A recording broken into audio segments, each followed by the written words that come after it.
E shënon Muslimi nga Abu Umam al-Bahili, se i dërguari Allahu sallallahu alaihi wasallam ka thënë: lexoni Kur'anin sepse ai do të vinë në ditën e Kiametit si ndërmjetësues për njerëzit e tij.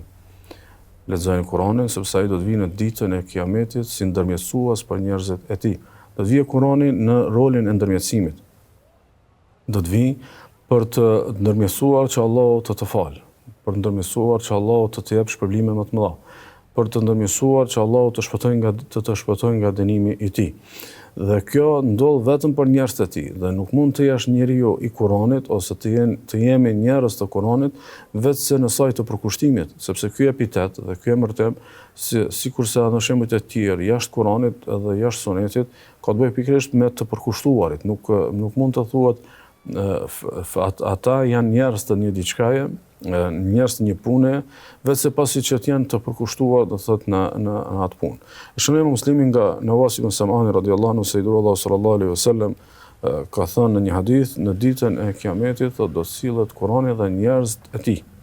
Do të sillen tek gjykimi Kurani dhe njerëzit e tij, njerëz të përkushtuar, të cilët e kanë lexuar, do thotë ditën edhe natën. Do të ata të cilët vepruan sipas tij në këtë botë. Njerëz të Kuranit, të cilët jo vetëm që e kanë lexuar, mirë po e kanë jesuar atë dhe kanë punuar sipas Kuranit. Do të përrin surat Al-Baqara dhe Ali Imran, të cilat do të ndërmjetësojnë për atë që i ka mësuar ato. Dërguari Allahu sallallahu alaihi wasallam në këtë hadith na tregon një skenë për skenave të jetës së amshimit.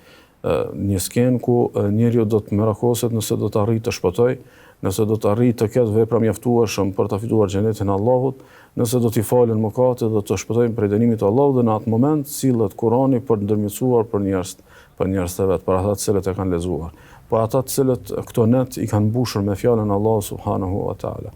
Dhe pastaj thot pejgamberi sallallahu alaihi wasallam prin në këtë ardhje të surja Al-Baqara dhe surja Ali Imran, të cilat do ndërmjetësojnë për ata të cilët i kanë ditur ato. Saktësisht i dërguari Allahu sallallahu alaihi wasallam na sforcon domethënien e përkushtimit qoftë në përgjithësi ndaj Kuranit, po qoftë në veçanti ndaj dy sureve të gjata që janë surja Al-Baqara dhe surja Ali Imran.